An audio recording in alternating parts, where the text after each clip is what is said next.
my biggest concern, of course, was our families and staff. And there was just a lot of uncertainty. There was a lot of unknowns. I wish I knew what I knew today, at that time. But I think, I give credit to our district and our staff, how we responded. We went into full force in getting technology for our children, feeding our families, getting our staff trained, and getting a digital platform up, immediately. So I think we responded well, but I think, a year later, we know a lot more today. And I'll tell you, one of the things that I have said before is that I wish we wouldn't have closed schools during that spring break, because I think that's what's created a lot of challenges in reopening schools and keeping schools open. But again, we didn't know what we know today, right? So I think having that information now is just, we can always look behind, what in the past. By the way, I love your children in the background. Hey, it is what it is, my friend. Yeah, it is what it is. When it first started in March, did you guys think it was just going to be something temporary, or were you in for the long haul? We were in for the long haul, Jason, and what we said was anything we were going to do was going to be an investment for the future. So getting devices to our children, getting them internet access. We bought a new learning management system that we implemented over the summer, and we knew Canvas, which is what's used by the colleges. So we said those are all investments for the future. I think what was a struggle for us, like everybody else, is trying to find a way to reopen the schools in the fall, and that I think was our biggest challenge, because once you close schools down, it's just so difficult to reopen them again. And of course, we had a lot of challenges in the beginning of the spring of finding children, because so many of our children just didn't have a way to contact us. Everybody was scared. Everybody was sort of you almost were prisoners of your own homes. And so I guess now I'm glad. But I think everything that we've done at least in our district, Jason, has been for investment. You touched on something there. You said you wish you would have known now what known then what you know now. What is that?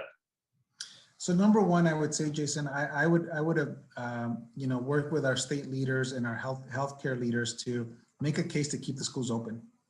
I think one of the things that we're seeing more and more, now that we have COVID testing in every one of our schools, our positivity rates are a fraction of what they are in the community. And for me and my colleagues, it's just ironic that people are willing to open up restaurants and bars and other businesses, which are very important in our community. Nobody wants them more open than I do. But yet there's still this hesitation about having schools open. And I just think it's so ironic, because the cases that we get them from the community. And if anything, I worry that whenever we're closed for breaks, we see higher cases. So I actually think that having our schools open keep our children safer than the community at large, because we know at the community at large, they don't have uniform procedures around masks. They don't have uniform procedures around social distancing. We do in our schools, and our teachers are sticklers about that. And so did you touch on, what's been working, what's been the challenges, and what has been working for you during this? So one of the things, Jason, is that, there's going to be some national research coming out about what's the best way to open schools. And we're actually highlighted as an example. And I think what worked for us was being very aware of the community conditions, because we knew that in our community, our zip codes had higher cases, they have higher death rates. And so we didn't want to ignore that. The majority of the families in my community that we serve, they're essential workers. They're at the restaurants, they're at HEB, providing those valuable services. So because of that, we've been very conservative in our approach. So I think that's worked for us. Being very gradual. So in other words, bringing in children gradually, having COVID testing on all of our campuses is a huge benefit that very few urban districts have in the country. So we have both community labs with PCR testing, which is the gold standard for testing every week. Plus we have rapid tests that we use for all of our students that participate in extracurriculars. So we give them before and after each event. So I'll tell you, those kind of procedures, Jason, I mean, they're essential in keeping schools open. They're essential in keeping families and our children and staff safe. And so that's one. The other one, I think, of course, now that we have vaccines rolling out, that has become now a big part of our strategy as well. And I am hopeful, we're verifying that, it's very possible, it's possible that by the end of this week, because we have another 500 staff getting vaccines, that we'll have taken care of all of our highest risk employees to be on a path of vaccination, which means that they've had their first shot, if not their second shot already. So Jason, those type of things, having those, really under our belt, it really allows us to bring in more children in person. It allows us to keep everybody safe, because whether I like it or not, cases are still, they're still active in the community. Rates are going down, cases are going down, but they're still there. And we've had deaths in the community. We have deaths within the SAISD family. And so I want to make sure that we're very sensitive to that. But I also know, Jason, on the other side, I see a lot of our children struggling remotely. We've seen the percentage of children failing classes go up. We've seen children that the parents are telling me directly. We have advisory groups made up of parents, and they share with us how their children are depressed. They're feeling isolated. By the way, like working parents, they tell me how much of a struggle it is with their younger children. Keeping their younger children engaged in school is really difficult. So I see the challenges, at all grade levels and at ages. And so for me, we know that it's not about whether schools should be open. They should be open. The question is, how do you open them? How do you keep them open? And what are the safety procedures that work the best? And for us, what we're showing is that our positivity rate with 80,000 tests, Jason, that we've done COVID tests, has been an average of 0.8%. So that's even with the community being, and at one time they hit 23%. After the break, we saw a little bit of a spike, but it was only just slightly above 1%. We've never seen it go up beyond that. So what that tells me is that, again, our schools are safe. We're not seeing evidence of transmission. We quarantine because we have to, because we do get cases. But even then, even in the folks we quarantine, we see either no transmission, or if any, maybe a few cases, but not, when you look at what's happening in the community, our schools are just, frankly, they're just very safe. So as community conditions are getting safer, they want to come in, and they appreciate our approach, which is, again, phased in, gradual. They appreciate the fact that we do have COVID testing at every campus now. So for example, during the winter storm, it was right before a new phase of students were going to come in, and we opened up our high schools so that children that were learning remote, as well as any other child for that matter, could come in and get tested. Many families took us up on that. We did over 3,000 tests, and we found about 23 cases. We caught 23 cases, mostly remote students that had been remote. So what's great is that we're now part of the solution. So we can make sure that those family members know, by the way, you might have COVID in your household. Please go get medical care, because these are all asymptomatic carriers. These are individuals that have no symptoms. And so for us, what I'm hearing from parents, Jason, is that those procedures, they really appreciate them. And I think, we still continue to give that option to families to stay remote. And so they appreciate that as well, because we do have household members that are at risk, as well as children themselves. And so the parents appreciate the fact that we're not forcing one or the other, that we're giving the flexibility for both either remote or for them to come in person. And we're doing it in a gradual way when we're doing it in person.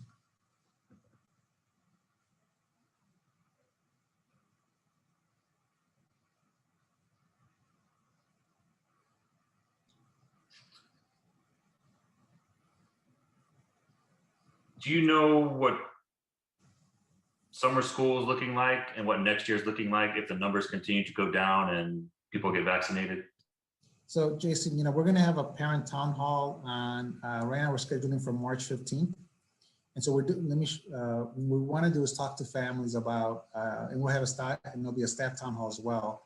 What we want to talk about is what we're seeing right now. And so for us, the combination of COVID testing every week and looking at that data, we monitor it every week.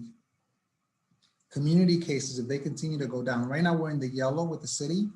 We could be in the green in the next few weeks in the city. So at the yellow, we work with Dr. Wu, and her recommendation is 50% of our occupancy. So right now we're at 40%. So we want to go up to 50%. The direction is really clear. The rate continues to go down. You'll see tonight that the rate went down again today. So as long as the direction keeps going down, we're very close to being in the green level. If we get to the green level by the end of March, we'll continue to add in more children. Now with that, I want to make sure that our staff are getting vaccinated. So we're already on track, like I said, this week to take care of our employees that are the most at risk. We're going to continue to work with University Health and other providers to get vaccinations for our staff.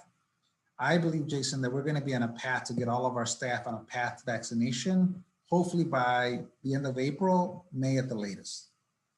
The next focus for us is going to be working with families.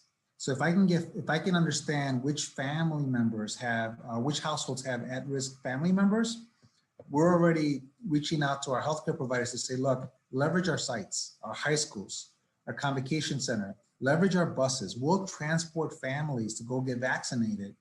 Because one of the things that I see, Jason, is that we'll be able to take care of all the families that feel better about coming in person very shortly. I think within the next 6 weeks, we'll be able to do that. But to get to that last group, it's only going to happen if family members are being vaccinated. And so we got to make sure, and that's, as you know, that's been a challenge in our community, but I'm optimistic that the supply is increasing. So imagine a path where vaccinations are rising. We're also allowing more children to come in person as the community rate is going down. So I see those three things coming together. And what I would like to do, Jason, is to maximize the number of students that are in person by the end of the school year, but it's going to be based on what parents want to do. So in other words, we will not force any child to come in person if they don't want to. But I want to understand what is happening. So is it because they need access to a vaccine and they're not getting it? Is it other health conditions that that we just may not be able to do anything about? So I'll give you an example. We have some children under the age of 12 and under the age of 16 that have health risks. They're not going to come in. They're going to stay remote. And so we're trying to assess what that number will be, because that'll be a prediction for next year. So I believe those children are not going to have that access to vaccines until 2022. And so therefore, I got to have a plan for those children to stay remote, even not only this year, but even next year. In the meantime, right now, we know that vaccines are approved for 16-year-olds and up with Pfizer at least. There's another study that's going on for 12-year-olds and up. I'd like to get our middle school and high school kids vaccinated this summer and fall. So that's going to be, so if you think about priorities, we'll get our staff vaccinated. Those, I have no doubt, they'll all be vaccinated before the end of the school year. Then it's household members that are at risk, so that our students are willing to come in and not worry about putting their household members at risk. And then it's the students themselves. And so for us, if we can have that approach, I am confident that next year can look very, very different than what it looks now. In other words, hopefully almost 100% of our kids in person, but we got to have these procedures in place. And then the other thing is I want to make sure we have COVID testing all of next year, because we know our youngest children are not going to be vaccinated. And so therefore, I want to make sure that families know, hey, we're going to keep having testing, because this way we can make sure we properly quarantine children, that we don't have spreads in our schools. And we can also make sure that, we monitor, when people need medical care. So summer school will go the same as it is now. Whoever wants to do virtual can do virtual, and whoever wants to come in person, come in person. And what you're telling me is that next year, for sure, there's going to be still virtual learners. Is there any look at having virtual as an option here on out, whether there's a pandemic or not, for people that don't feel safe to even go back to school? I think there has to be, Jason. I think there has to be. And like I said, and what I'm more interested in is learning what are those circumstances. And like I said, I already know for a fact that we have children that themselves are at health risk, severe allergies, other medical needs. So I know that group of children, they're not gonna come in until they have a vaccine, and that vaccine has to be proven safe for them. Right now, do you have more students in person or more virtual? So right now, we're about 40-60. So we're 40% that are scheduled to be in person, 60% to be remote. Okay. I think by the end of this month of March, we'll be at 50-50. And then if we go into the green, we'll be above 50. Hopefully once we go into the green. And right now, you'll see by tonight, we're very close to the green. So we could be in the green by the end of the month. I've talked to superintendents before in the past, before the pandemic started. I don't know, how many years of education do you have? So I've been doing this for 20 plus years. Yeah, and when I've talked to superintendents, they talk about school, and talking with you in this last few minutes, you're talking like you're a doctor. I mean, you're talking about vaccines, you're talking about medical stuff. I mean, how is that for you as a superintendent that's been in education for over 20 years? How has this changed your perspective on it? Well, you know, Jason, I know based on everything I've seen here, especially in the last 12 months, is we have to be part of the solution with the community. I don't have the ability to stay back and say, well, I'm going to let Metro Health, I'm going to let other community leaders to fix it. We're intertwined. So my students, as much as I want them to come in person, they're not going to come in if they have at-risk household members. My staff, as much as I want more children in the classroom, they're not going to feel safe if they have health risks and haven't been vaccinated. And then, of course, we need to have good data. Just about, I want to be able to prove to people that our schools are safe, right? It can't be just taking my word. And so for us, these are community dynamics that I accept, that I embrace. And the other thing, Jason, is I know for a fact that on the west side, deaths are 5 times higher than they are on the north side. So I cannot ignore that. And my family members don't have a choice. Our professional staff in the community, a lot of them can work from home. A lot of my parents, they're essential workers at the supermarkets and hotels. So at the restaurants, right? It's the things that you and I can enjoy, but it's because they're there. And so they're going to be more at risk of getting COVID. And we see it in the cases. And so for us, meanwhile, at the same time, I'll tell you, what I lose sleep a lot about is I have a lot of children that are remote that are not doing well academically. And so that really, that's what keeps me up at night. Between that and then again, just the cases that exist among my staff, because we are seeing cases among the staff. And so whether I like it or not, all of it, I have to think about everything. And so for me, it's like, what can we do? Can we be part of the solution and be proactive? Because it ain't gonna get better unless we're part of that solution. So that's our goal. That's our goal. It doesn't mean that we do everything right, by the way, but at least we try, and we try to, again, we try to balance these different risks. I'm not too sure when you guys' 2021 budget was talked about, but I'm assuming the coronavirus stuff wiped out your whole plan for 2021's budget. How does that affect it? You're having to buy PPE and you're doing, COVID rapid tests. How does that affect the budget for this year from last year? So my biggest frustration, Jason, I would say, is that we have not gotten any direct aid, even though the feds have passed 2 different packages. None of those funds have come to us. And so I'm still hopeful that we'll get some funding, but we're spending more money than ever, not only opening the schools, keeping the schools open, keeping them safe. We're managing through it, but it's a struggle, I'll tell you. And so that's just not me, that's all my colleagues around the state. At the end of the day, we're gonna do what's right for children, because that's what we're here for. I'll tell you, at this point, my biggest fear is for next year, because I have no doubt that things will look a lot different, including for all of our own families, right? We'll be able to have our children in school unless you have health risks, unless your children have health risks. We'll have much more, a better access to vaccines. But we're gonna have the situation of children that are behind, that just academically didn't do well this year. Nationwide, there are a record number of 4-year-olds that are sitting out that have no school at all. We have a record number of 5-year-olds that are sitting out that have no school at all, because those grades are not mandatory. So we got to be ready. And by the way, Jason, the other thing I'm worried about is, shame on us if we don't expect, when children come in and they've been remote for almost more than a year, that they don't come in acting out, right? Because they've been under stress, they've been depressed, they've been, and so it's gonna be tense. And so we can't go and punish, we can't be punishing students just because, again, they've had such a difficult, year, more than a year. And so we're going to need more help with mental health therapists. We're going to need more help with social workers and counselors. And so for me, my attention now is turning to really, to advocating to the state, because two federal packages have already been passed. A 3rd one will be passed probably in the next 2 weeks.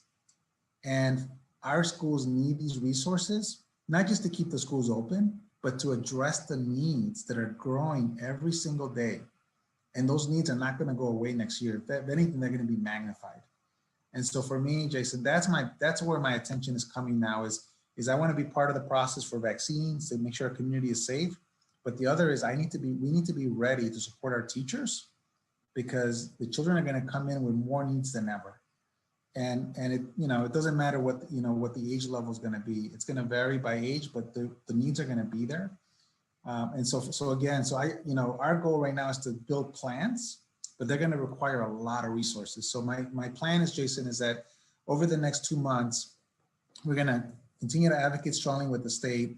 Schools will build academic plans, and I'm going to let them know, like, build in what you need, not just what you want, but what you need, and start thinking about these needs ahead of time, so that if the money does, we do get a decent share or a fair share of these federal funds, which is what they're intended for, by the way, then let's make sure we make those investments. So more instructional time, maybe adding, we're setting up our calendar to add optional instructional days. So families who are worried about whether it's a high schooler or a preschooler, if they want to come into school for an extra up to 30 days, we'll be able to do that. We just need the funding. Having, again, more counselors and social workers and mental health therapists. Children are going to need that. It's sad, Jason. If you look at other parts of the country, they're seeing more and more suicides across, especially with middle schoolers and young high schoolers.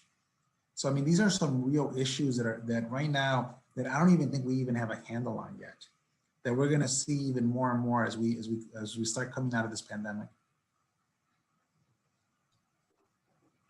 So I have 2 more questions. This next question, I don't know if you can answer it, but we've been getting a lot of questions. There's a lot of confusion on the STAR test. Mm-hmm. Is it a requirement, and is it required to be done in person, is what we've been getting asked the most. Yeah, so right now our state, so first of all, I think it's really important for families to know the state makes all the decisions. So first of all, the federal government just made a decision that everybody has a test. So that no longer is an option. So there was a question whether states would be able to get waivers to avoid testing. The federal government made a decision on that just, I think, last week, that said all states have to test, whether it's Texas or any other state. So that takes that question off the table. The next question is, will the state, and it's a decision for the state, will they allow children to get tested remotely? As of today, the answer is no. The state's requiring children to come in and get tested in person. Now, what we're exploring, Jason, is what options do families have to get a waiver around the testing. So for example, where I'm falling is that I don't think a family should be forced to bring in their child just for testing. Now, if our children are already in person, that's not a big deal. We have protocols, but I really, so any flexibility we get from the state around those fronts, we're gonna use it. The other is making sure that these tests are not used against our schools or our children, so that they're not used to retain children. They're not used to brand the school, that it didn't do it, and what, how schools are branded here. So that's the other thing, is we don't want children to be punished. We don't want our teachers or schools to be punished. So there we want to be really strong. But to be clear to parents, the federal government's made a decision. All states will have to test. Our state right now is requiring that if testing is going to happen, it has to happen in person in the schools. They cannot do it from home. All right, good to know. And then last one, I think there's only a few minutes left on this Zoom. Just in summary, just tell us what you've learned from this pandemic from last year in March, what you've learned from it, as a district, and what you can tell your district to expect, next school year in August, when August kicks back up, and hopefully, these numbers are down, manageable. So I think, Jason, number one, we've learned some good lessons about how to open schools and keep them open. And like I said, we're being used as a national example now, because so many cities have not been able to open their schools. And we've been able to open them with some clear data and evidence that our schools have been safe. And so a lot of credit to not only to my staff, but really our superintendents in the region. They've done a great job with that. What we've also learned is that remote learning, because of living conditions, regardless of how hard our teachers work, how much we invest in technology, it just isn't ideal for students. And many of our students struggle. So for us, we do see some students that flourish, but the vast majority struggle. And so for us, we see that in-person learning, and we've known this, is really the best for our children. So it's not a question of whether to open schools or not, it's how you do it and how do you keep them safe. The other thing we've learned, Jason, is that we need to always, context is everything. So as much as, I'd like to copy North Side or Northeast, I have to understand what's happening in my community and be very sensitive to the fact that, again, my parents are essential workers. They're going to be out in the community and they're going to be more at risk. The fact that we have to go even an extra level of really conservatism and safety because of the conditions, the fact that cases are higher in my zip codes, deaths are higher. So those are items that we've learned, but and I want to be really clear about this. I have no doubts or concerns about having schools open. I really don't. And I think, and frankly, it's the right thing to do for both families and for children. Many of my staff right now, they want to bring in more children. We're the ones that are holding them off because, again, we want to make sure the community conditions continue to get better, but we're seeing them get better. And now that I have vaccines already getting rolled out, it's a game changer. And so for us, that balance of a phased in approach, having great safety procedures, including COVID testing, and now aligning the vaccine rollouts first to our staff, but then eventually to household members. When those things work together, we can bring in our children in person and we can keep them safe. And so for us, that's going to be the goal. And I have no doubt that we'll accomplish it.